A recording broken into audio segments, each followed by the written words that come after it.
It's time now for The Drive on ESPN Blacksburg, AM 1430, 810, FM 94.1, and live on the web at espnblacksburg.com. It's The Drive on ESPN Blacksburg, and a good evening to all of you. My name is Paul Van Wagner. Brian is in the other studio, ready to take your calls at 961-1430. 961-1430. It's that time of the week where we are joined by the omnipotent, omnipresent, all-knowing, all-seeing, all-feeling Scout.com, the VT Zone's own, Jason Stamm. How are you, man? Man, that's going to be the first time, Paul, I've ever been referred to as omnipotent. I like that. Really just throwing out the phrases today. I got one of those word of the day calendars, page of day calendars. That was the word today, and I'm like, I think I can use that on Stamm. Makes sense. I'll take it. And with that was Jason Stamm, ladies and gentlemen. First question I have for you: how was your tailgate on Saturday? Man, the Bull and Bones wings, we had the grill going, we had burgers, hot dogs, deer sausage. It was awesome. You missed out, Paul. You walked right by. You got a little peek, but I tried to get you to stop by and dig in. Now that I know what's going on, guess where my first stop is next Saturday?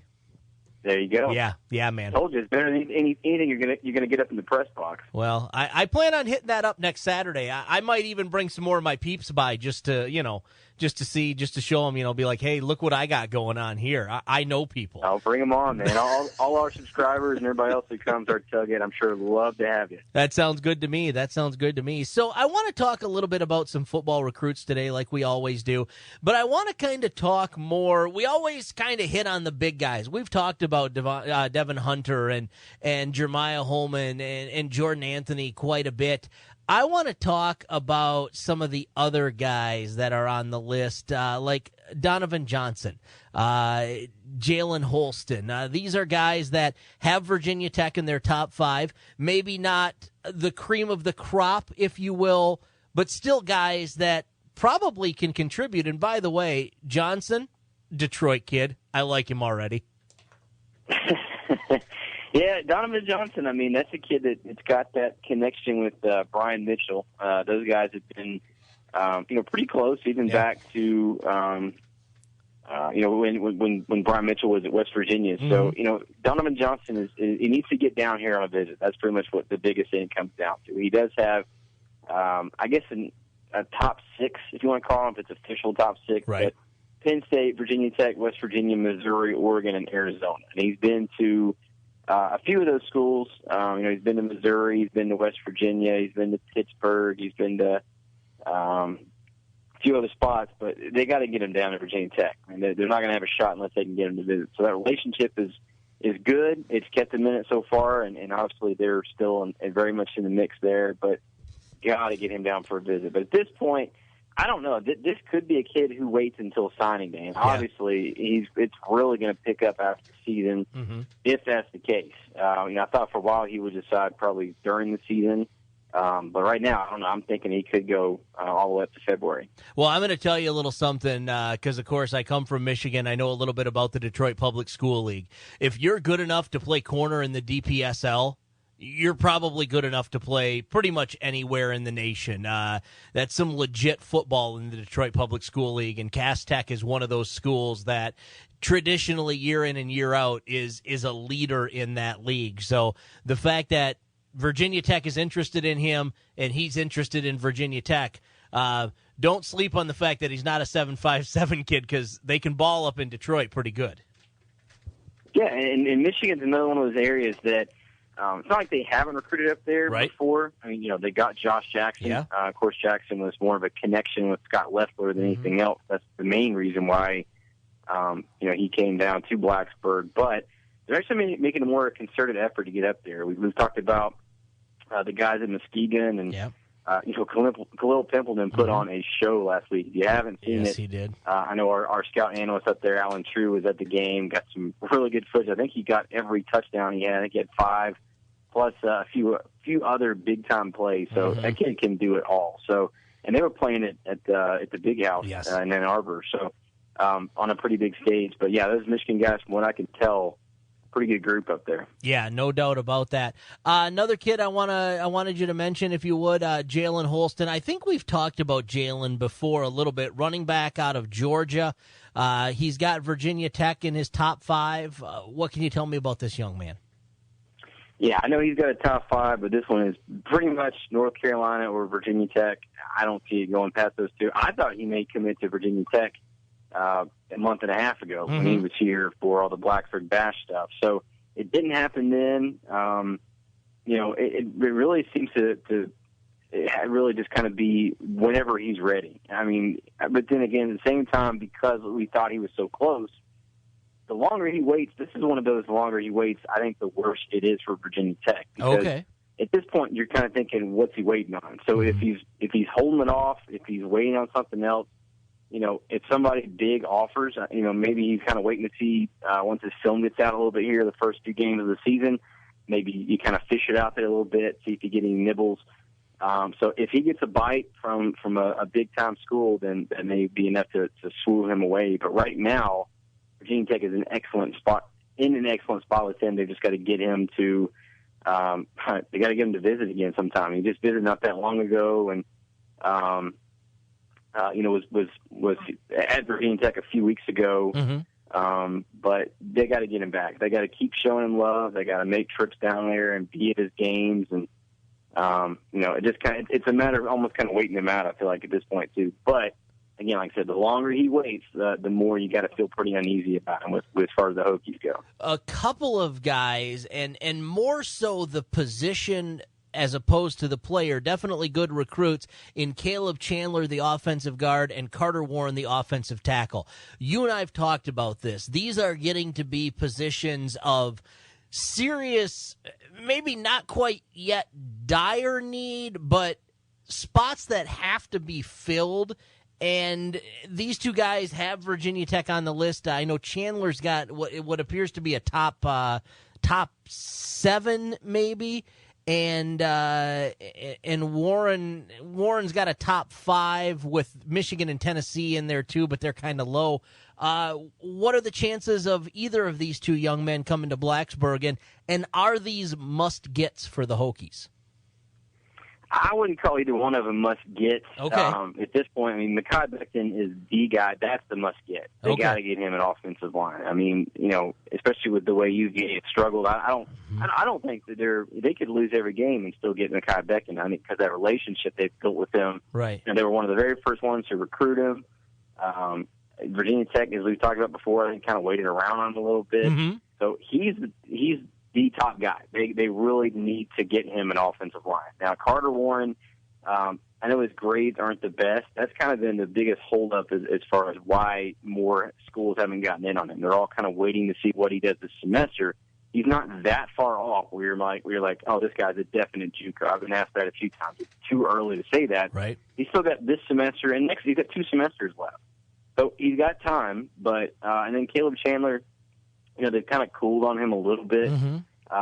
It seemed to be pretty heavy over the summer. I know he's still in the mix. They're still in communication with him, but Florida, Mississippi State, Louisville, even Iowa State, I think, is kind of starting to stick out with him a little bit more than the others. So, again, another one of those kids, I'm not sure what he's going to do. He's already committed once and decommitted, so you're going to kind of wonder, is he going to be a little slower this time? What's he going to do with this process? So, I think he kind of jumped in on Iowa State maybe a little too soon. Again, like I said, Virginia Tech is still squarely in the mix with him, but they've definitely cooled off from where they were, right after he decommitted in the summer.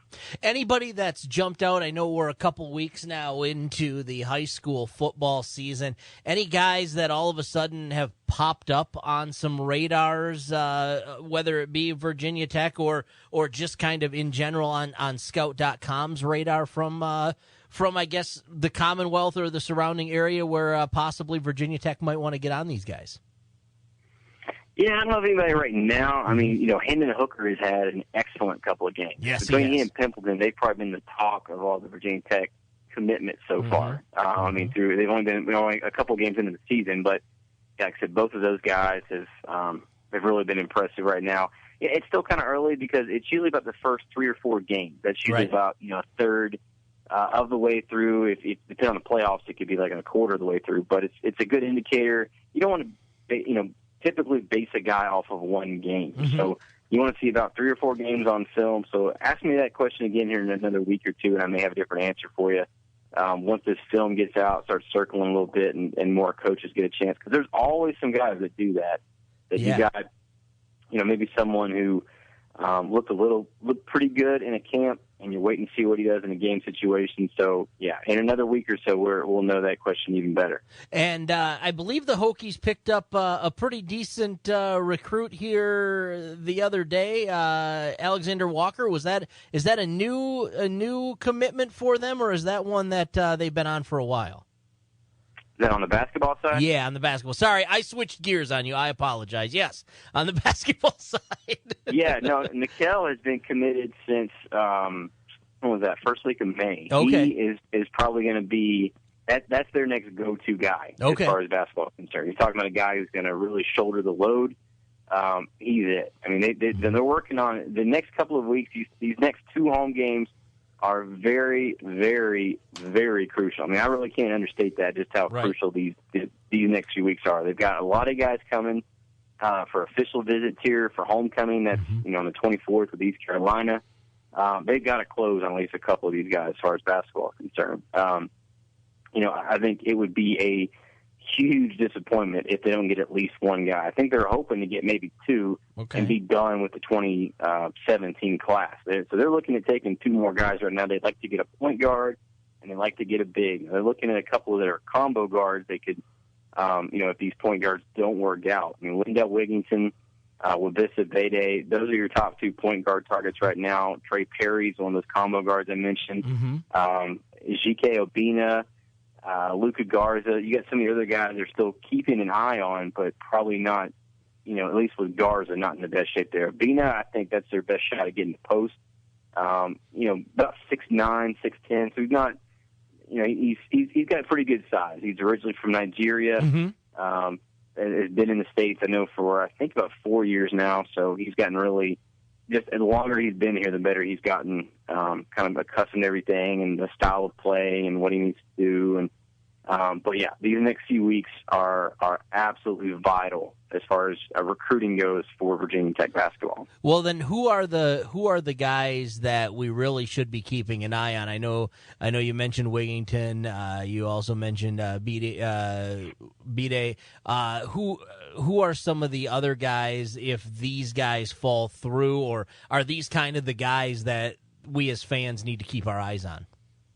Yeah, I think you need to keep an eye on. I mean, they'll regroup if they don't land some of these guys. I think they're all going to decide probably around the 1st of October, somewhere in there, pretty quick. And you get your the fall signing period here in November, so you've got a little bit of time. But you don't want to kind of, unless you've already got your eyes on somebody, you don't really want to wait around till the spring, because it's almost kind of just like scraps and hoping somebody breaks through with a big senior season at that point. You want to already have your top guys. 95% of all the top guys will be off the board here in the fall. And there's a few that always kind of hold out, but they really need to follow through and get some of these guys. Daryl Morcell is another one, another combo guard. I mentioned Trey Perry. So they've got a few guys that they just need to close on, and they're going to have their opportunity when they get them on visits here the next couple of weeks. Are these all guys that from day one are expected to contribute, or are some of these guys maybe project guys, maybe redshirt guys? I know I'm asking you to speculate, but speculate for me, Jason. Well, Alexander Walker, I think I've gushed on him about him on here before. You have. But he's a kid who I know I watched a couple of times at camps last summer, and thought, this guy would be a really good complementary kind of role player. And watching him this year, I mean, he was the leading scorer at the Under Armour All-American camp, and he just looked really, really impressive. He's really turned his game up another level, and he looks like a guy to me that can play from day one. As far as a guy like Obina, I think he's a year ago kind of the same thing. I thought he was pretty raw. I think he's gotten a little more polished this year as he's gotten more, again, accustomed to everything. He's been in the States for a little bit of time now, so he looks a lot more comfortable on the floor, but a lot of it's just going to depend on their post situation. They need some help inside, So I think he's a guy that's not going to give you a ton of time right off the bat, but it's going to have to be, contribute just to give you some minutes to kind of spell some of these guys, like a Kerry Blackshear. You don't want him out there playing, 35 minutes a game. You want him to kind of limit his minutes so he can go over the course of the season. But a guy like Alexander Walker, at least from what I've seen right now, I think can jump in from day one and definitely give you something. And for our listeners that are thinking they want to join the VT Zone, I know you guys have always got specials and deals and things of some incentive going on, maybe an autographed 8x10 of Jason Stamm. What's available for the masses this week? Yeah, we've got 10% off of all gear and all tickets. That's $365. You can always take advantage of that deal. But the biggest thing I know, I was looking, there's not much out there left for the Battle of Bristol. So if you're one of these last second guys that's kind of waiting around, we've still got some pretty good deals if you go through us for tickets. If you're looking to buy some of these hospitality tickets, unless you get them from a scalper or something, that's about all that's left. There's still a pretty good deal, or 10% off.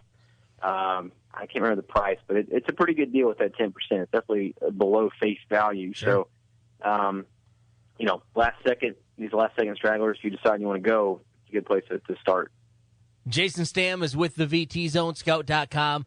We encourage you to check it out. They've got lots of great stuff, not only on their website, but also on the VT Zone. You can follow them on Twitter. Tons of great information. And as always, Jason, man, thank you so much for being part of the show. Look forward to chatting with you at Bristol, I'm thinking. Yep, see you in Bristol. All right, buddy. You take care. Have a good one. All right. Bye-bye. There you go. Jason Stamm, thescout.com, VT Zone. Lots of great stuff there. And again, basketball, football, even a little bit on the baseball side of things. I know the baseball team has been pretty active as far as recruiting goes. You can find out all that sort of information at the VT Zone. Quick break. When we come back, we got a football game tomorrow. Are you ready? Are you ready for some football? I'm asking you, Brian. Yes. All right, we'll talk about it next on The Drive.